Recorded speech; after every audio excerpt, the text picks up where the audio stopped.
Sa hello, good morning mga kaibigan. Welcome dito sa Agpangon River mga kaibigan. Nandito na tayo. Ayan, dito na tayo naka-intro kasi umalis kami kanina sa bahay alas 5 pa yata mga kaibigan. Pero matagal kami nakarating sa Agpangon kasi sobrang mga kaibigan, sobrang hupa yung river ng Agpangon mga kaibigan. Kaya ayan, nagkabangga-bangga kami mga kaibigan ng tuod. Yun, yung namin, yung pambot namin, palagi natanggal yung cross joint, and then yung pala, na siya, nakabangga na mga kaibigan sa kahoy kasi sobrang hupa. And then nag-alala kami kanina kasi baka pag-uwi namin mamaya mga kaibigan, naman yung King. Hi! Thank you po sa nag-alala kay King sa kanyang ulo na pinakita ko sa FB. Maraming salamat sa mga advice. So, medyo naman mga kaibigan, yung maliliit na lang kasi nilalagyan ko siya ng magson mga kaibigan. Hinihilot-hilot ko mga kaibigan. So ayan na yung panday ko. Ihatid namin sila mga kaibigan at saka yung wife niya si Auntie Nining. And then nag-visit muna siya. Tinignan niya yung kanyang mais na yellow din mga kaibigan like sa amin. So okay naman daw mga kaibigan.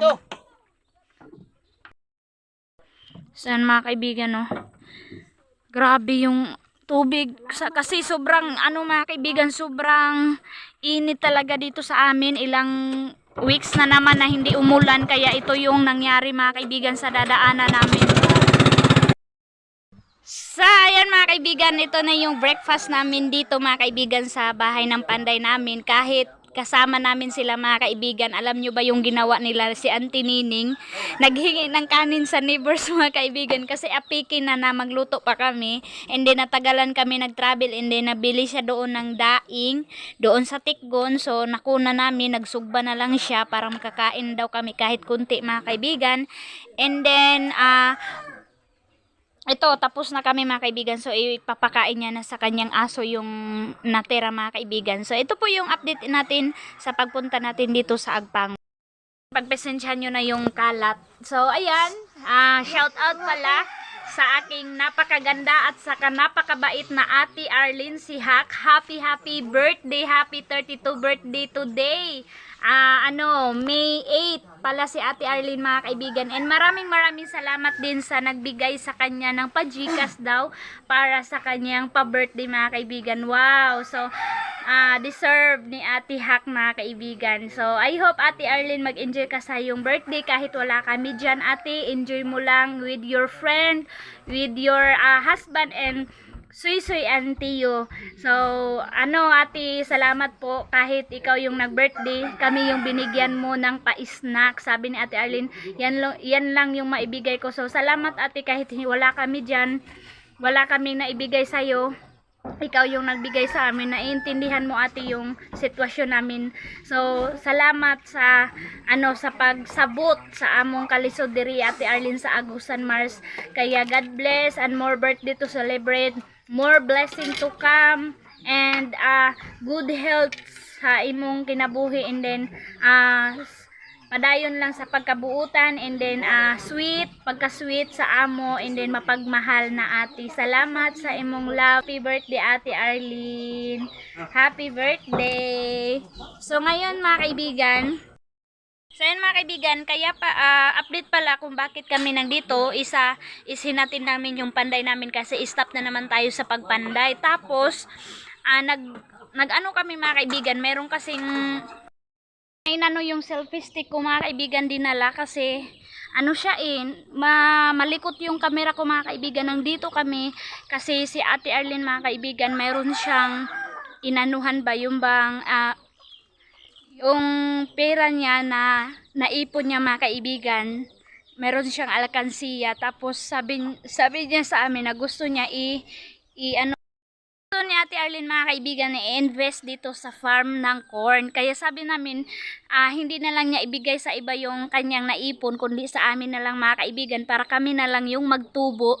Is 30% mga kaibigan kasi 3 months So 30 kilos every 1K mga kaibigan na mais. So ibig sabihin sa 5K ni Ate Arlene, mayroon siyang 3, 6, 9, 12, 15, 150 kilos na mais mga kaibigan. So siguro pag ibenta mo na yung 150 kilos, siguro mga 2K 2K plus mga kaibigan yung mahalin. So, yung 5,000 ni Ate Arlene maging 7,000 more mga kaibigan kung mahal yung mga kaibigan, kung mahal yung binta ng mais. So, yun po, naghiram kami, nag-invest kami kay Ate Arlene, ng 5,000 pang bili namin mga kaibigan ng abono.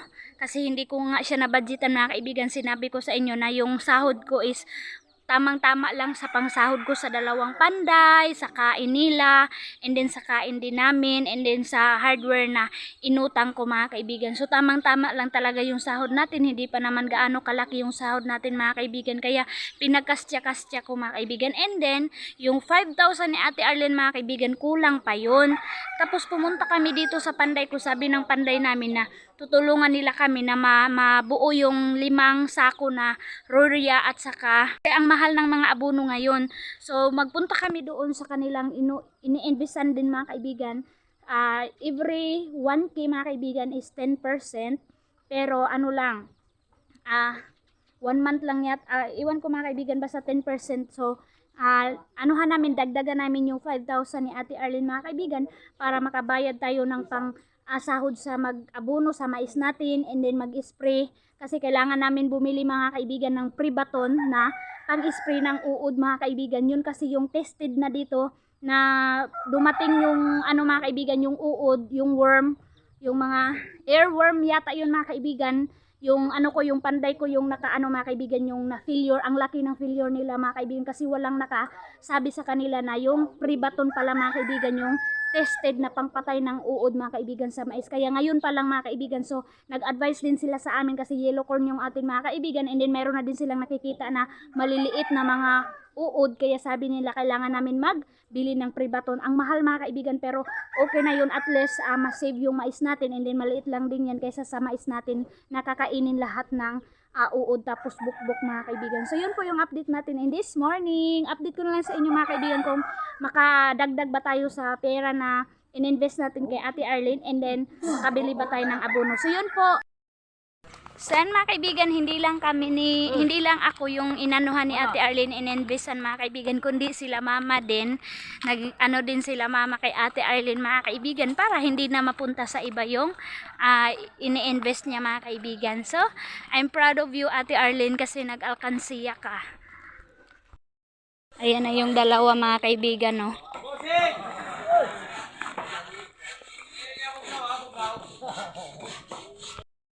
So ayan mga kaibigan, nandito na po kami sa bahay ng nag-e-invest ng pera mga kaibigan. Hindi talaga sa lahat ng panahon mga kaibigan mayroon tayong excess na pera mga kaibigan, kaya kailangan talaga natin. And then yung ko mga kaibigan, isahod ko sa aking YouTube. So SB ito mga kaibigan, SB kasi dito yung panday ko nangungutang ng nila mga kaibigan, igagastos din nila sa kanilang farm na mais. So dito kami kasi mura lang mga kaibigan, 10% lang. So sana ang ganda. Ang ganda po ng bahay niya mga kaibigan. Hi!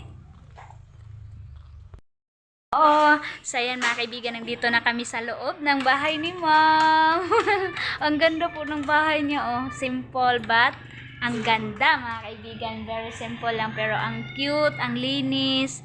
Napakaganda ng tiles niya mga kaibigan. Yung niya ba yung tiles, ang ganda. Ang ganda ng disenyo ng tiles niya mga kaibigan. Yung ginagamit is white. Pero dito sa kanya mga kaibigan, ang ganda. So napakabongga yung welcome ni Ma'am. Ito po si Ma'am yung nakapunta doon sa bahay natin mga kaibigan. SB po siya. Madami daw siyang halaman mga kaibigan, pero hindi na daw niya naalagaan kasi sa sobrang busy niya mga kaibigan. So ito, plantita pala si Ma'am SB. Si Ma'am Muhanya, shout out Ma'am. First time ko nakabisit dito sa yung sa yung bahay, tapos nangutang. So sabi ni Ma'am mga kaibigan na mayroon daw siyang sariling abono. Kung gusto daw namin abono na lang yung kukunin, pwede daw. And then pwede din daw cash mga kaibigan. So anuhin natin sa ating sarili na mayroon tayong pera. Wala talaga mga kaibigan, wala talaga tayong ingto sa ngayon, wala tayong maisi-save. So ang gaganda ng mga halaman. Yan, favorite ko mga kaibigan na yan, Ang ganda po dito sa labas. Ayan. Kaibigan, nilistahan na po kami ni ma'am para sa abono na kukunin. Thank you, Ma'am Isby, sa pag-solve ng aming problem. Thank you po. Yan mga kaibigan, paalis na si ma'am kasi sobrang busy niya. Tinawagan na siya ni Mayor. And then si King mga kaibigan, tinanggal yung medyas niya. So nahirapan yung papa niya. And then binigyan kami ni ma'am ng snack. Dinala ko na lang mga kaibigan. Sabi niya, ay Mylene, sana magkabanding pa tayo. Sana inano mo na, Sabado ka pumunta dito. Kasi ngayon, busy ako Mylene, sabi niya. So sabi ko, okay lang ma'am. At least ma'am, na-solve mo yung problem ko ma'am. So super thankful mga kaibigan na mayroon tayong ganyan na mga kaibigan. So ayan na Ate Arlene, kukunin ko na po yung padala mo na in-invest mo sa amin na pera para makabili kami ng abono. Maraming salamat Ate Arlene. And then enjoy ka sa yung birthday. So yan Ate Arlene, sa binigay mo na pa-snack sa amin, nag-try kami ang gulo nila Dodon Junjun mga kaibigan. Kasi sabi niya, nako, pizza 15 pa yun maluto mga kaibigan, sabi niya, kasi 15 minutes daw mga kaibigan lutuin yung pizza. Kaya sabi ko mag-try kami dito mga kaibigan kasi favorite ko talaga yung pizza, lalong lalo na kapag mainit pa mga kaibigan. And then dito kami, tapos umalis sila mga kaibigan kasi nagbili ng pribaton. So kasama ko si Antinining, hinintay namin yung aming pizza. Ito na, wow, ang init. Sabi ko mga kaibigan, kakain na kami ni Auntie Nining. Sa kanila na lang yung natira. So, and open ante. Sa Auntie Nining yung pa-open natin mga kaibigan. So, yung pinili ko is cheese at saka yung isa, iwan ko yung isa mga kaibigan. Doon sa Malita mga kaibigan, ang daming, yung pumunta kami doon, ang dami pong pagkain, lalong-lalo na yung pizza, pero hindi namin nakain mga kaibigan sa dami ng mga pagkain, kaya hindi na namin napansin yung pizza. And then hindi na din maganda kainin yung pizza mga kaibigan kapag malamig na, matigas na kainin na, di naman na mabadbad. And si King mga kaibigan, excited siya. Hi King. Hi. So nagkakahalaga ng 260 pesos mga kaibigan kasi tag 130 yung isa. And then yung soft drinks nila maliliit, tag 20. Ang mahal. Ayan mga kaibigan, story time. Yung sabi ko sa inyo nakakahiya kasi yung pizza mga kaibigan hindi pa pala sa amin. So sobrang tawa namin kasi take out pala yun mga kaibigan. Kaya experience. Ayan sa tinining, kaya sabi ng tinining ang tagal pala na mabadbad kasi yung tali ba matagal mga kaibigan, kaya kasi hindi pala yun sa amin. Grabe yung tawa namin. Nakakahiya. So yan na mga kaibigan, luto na po yung ating pizza. So ito na nga ba mga kaibigan, akala namin yung nakabox, so hindi pala. So ito na, thank you Ate Arlene. Ayan na si Dodon Junjun, inalis na niya yung isa. Sabi niya sa kanila daw ni Uncle Tani yung isa mga kaibigan. So ito na mga kaibigan, sa wakas, kahit hindi ko pera kay Ate Arlene, pero naano ko na mga kaibigan na gusto ko kumain dito. Kasi yung sa sahod ko mga kaibigan, sobrang madali namin, hindi na kami nakakain ni Dodon Junjun. So ayan, sabi ni Dodon Junjun, mahal na daw, pero ayan, busog siya. Kasi gusto namin kumain mga kaibigan, ang iba naman, kasi palagi na lang mag-bread. Oh, ayan na. Ay na, busog tayo. Yes, pizza daw sabi ni King, mga kaibigan. Thank you, Ate Arlene. So, ito na mga kaibigan yung in-invest namin na Roya, mga kaibigan, yung abonos para sa ating mais. So, magamit tayo ng 5 sako mga kaibigan. So, ito yung kukunin namin, yung urea mga kaibigan. Tag 1,700 po yung sako. Ayan. So yan mga kaibigan, dito kami, inasimbol ni Uncle Tani yung binili namin na sprayer. Wow! So yan na mga kaibigan. Ang lakas. Hugal.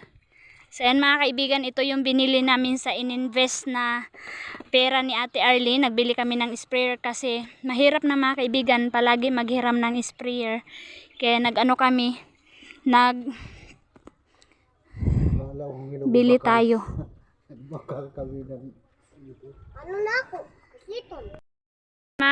Mga kaibigan, nadala na po namin lahat yung abono. And matulin lang yung takbo natin ngayon mga kaibigan kasi super baba yung level ng water ng tubig sa Agpangon River mga kaibigan. And then ito na po yung update natin mga kaibigan. Salamat kay God kasi merong taong ginamit na para ma-solve yung problem namin. So, sana din mga kaibigan maintindihan nyo ako na baka ano yung sabihin nyo mga kaibigan na bakit ko hindi ko inanuhan yung umahan ko, ganun. So, okay lang mga kaibigan.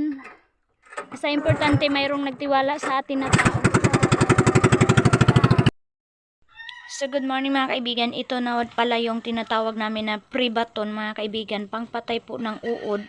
Tested na po siya dito mga kaibigan kasi maraming pangpatay ng uod mga kaibigan, pero ito lang po talaga yung nakaayos ng mga mais ng mga tao dito mga kaibigan, na dumagsa yung mga uod mga kaibigan, at saka yung yung bukbok sa ating corn mga kaibigan. Kaya ito yung sinuggest ng mga tao na yan yung gamitin nyo, Mylene, in case na mayroong uod yung mais ninyo. Kaya mayroon talaga mga kaibigan, kaya ito yung binili namin kahit mahal.